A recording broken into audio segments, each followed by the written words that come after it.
آپ کیا سمجھتے ہیں کہ غیر تعلیم یافتہ اور نیم ہنرمند بلوچ جو کسی ہتھیاروں کی سپلائی کے بغیر اور کم نفوذ کے باوجود اپنی حقوق کی جنگ لڑ سکتے ہیں؟ کیا آپ سمجھتے ہو کہ بلوچ چھوٹی قومیت ہونے کی وجہ سے پاکستانی سرکار یا پنجابی فورسز کی سامنا کر سکے گی یا مٹ جائے گی؟ بات یہاں میرے سمجھنے اور نہ سمجھنے کی نہیں، بلکہ بات یہ ہے کہ تاریخ ہمیں کیا بتاتا ہے۔ وہ قومیں جو کسی ظالم و جابر قوموں کے سامنے سر خم تسلیم کر کے بچ پائے ہیں، کیا اپنی ثقافت، اپنی تاریخ، اپنا زمین، اپنے وسائل، حتیٰ کہ اس اپنی تہذیب بچانے میں کامیاب ہوئے؟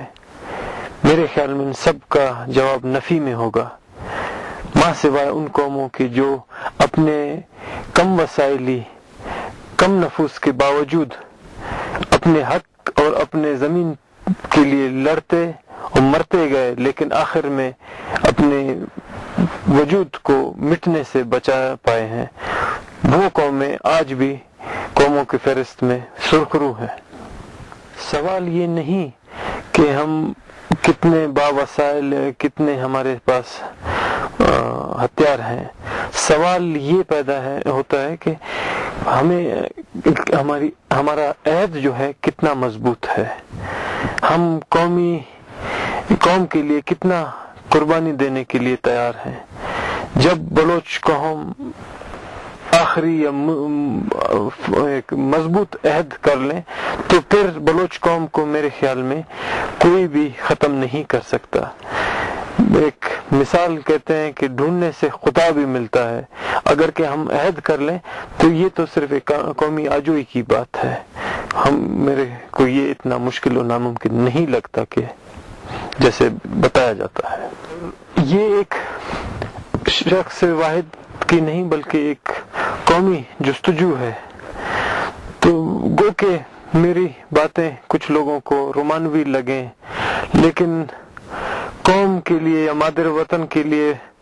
جذبہ اور وہ رومان رکھنا پڑتا ہے، کیونکہ اگر کہ ہم ناپ تول میں لگ جائیں اور اس کو اس نظر تناظر میں دیکھنے لگیں کہ کیا ہم نے اس میں دیا اور کیا ہم نے اس میں پایا، تو میرے خیال میں یہ تول ترازو کبھی بھی پورا نہیں ہوگا۔ اس تول ترازو کو پورا کرنے کے لیے وہ رومان کا عنصر جو ہوتا ہے، رومانٹک جس کو بولتے ہیں، وہ ڈالنا پڑتا ہے، کیونکہ ماں کے لیے قربانی دینے کے لیے کوئی حساب کتاب نہیں رکھنا پڑتا، اس کے لیے ایک جذبہ، ایک پیار، ایک محبت رکھنی ہوتی ہے۔ ایسے ہی مادر وطن بلوچستان کے لیے بھی وہ رومانوی احساسات دل میں پیدا کرنے ہوں گے۔ اگر کہ ہم یہ نہیں کر پائے اور صرف ناپ تول میں ہی لگ گئے تو میرے خیال میں یہ قربانی دینا ممکن نہیں ہوگا۔ اور رہی بات اس کی کہ کیا بلوچ قوم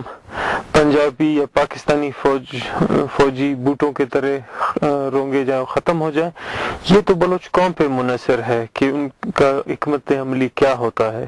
اگر کہ ہم پھول بن کے ان کے راہ میں نچاور ہو جائیں تو یہ ہمیں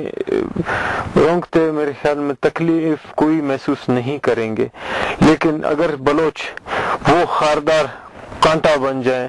جو کہ بوٹوں سے گزر کے ان کے پاؤں میں پھر جا کے ان کے دلوں میں ناسور بن جائیں، پھر میرے خیال میں یہ رونگنا اتنا آسان نہیں ہوگا، اور یہ ناسور جب جا کے اس کا موت کا سامان بنے گا تب ہی جا کے بلوچ کو نجات ملے گی۔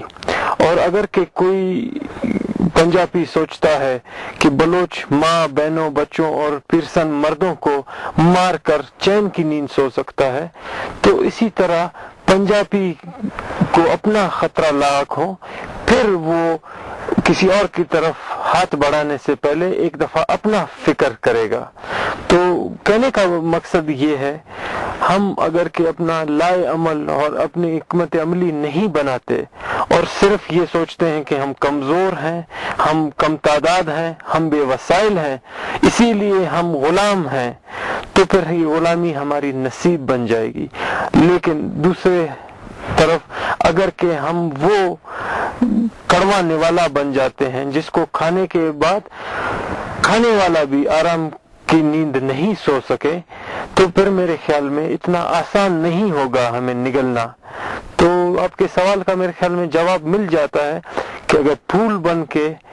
ہمیں رونگنا بہت آسان ہے، کانٹے بن جائیں تو پھر ہمیں کھانا ممکن نہیں ہوگا. اگر کہ شہد کی مکھی لوٹتے اور اگر کہ بھیڑوں کے چتے کی طرح بلوچ اگر کہ کاٹنے والا بن جائے تو پھر اس کے چتے میں ہاتھ ڈالنے سے پہلے بھی 2 دفعہ سوچنا پڑتا ہے ہاتھ ڈالنے والے کو کہ شاید اس کو بھی رات کو چین کی نیند آرام نہ ہو. یہ تو سابقہ قومی فوجی آپریشن جو بلوچستان میں ہوئے وہ ایک زندہ ثبوت ہے. جنرل یایا خان، جنرل ایوب خان، بھٹو، ذوالفقار علی بھٹو، جو کہ کافی بااثر اور طاقتور حاکم سمجھے جاتے تھے، ان نے بھی بلوچستان میں فوجی کارروائیاں کی، ہزاروں کی تعداد میں بلوچوں کو کیا. لیکن ان شہادتوں سے قومی جد و جہد اور قومی جذبہ آزادی ختم نہیں ہوا، بلکہ اس نے جلتی پہ تیل ڈالنے کا کام کیا، اور جس کی وجہ سے آج بھی یہ جذبہ آزادی اور جذبہ جد و جہد، جذبہ قربانی زندہ ہے. تو کہنے کا مقصد یہ ہے کہ کم تعداد یا کم وسائل کی وجہ سے اگر کہ ہم سوچیں کہ ہم غلامی قبول کرتے ہیں تو یہ میرے خیال میں بے وقوفی ہوگی. اور اگر کہ ہم صرف کچکول ہاتھ میں پکڑ کے رحم کی امید ظالم سے کریں تو میرے خیال میں یہ کوئی مناسب نہیں ہوگا. اور ان پاکستانی جمہوریت سے کوئی امیدیں وابستہ کریں تو یہ ہمارے لیے میرے خیال میں کوئی نجات نہیں بلکہ زوال کا رستہ ہے. اور جن سالوں میں بلوچ قوم نے ان اسمبلیوں سے وابستگی یا کوئی امیدیں وابستہ کی، ان سالوں میں بھی ہمارے سامنے ہے کہ بلوچ قومی تحریک یا شعور کا کیا مقام تھا، اور جن سالوں میں بلوچستان میں فوج کشی چل رہی تھی تو شعور کا کیا مقام تھا. تو اس ساری باتوں سے یہ نتیجہ اخذ کر سکتے ہیں کہ قومی نجات اور قومی شعور کے لیے ہمیں کون سا رستہ اختیار کرنا ہوگا، اور کون سا رستہ ہمیں جا کے ہمیں منزل مقصود تک پہنچاتا ہے. اپنے قوت بازو پہ یقین رکھنا اور پختہ عزم دل میں رکھنا تو منزل دور نہیں.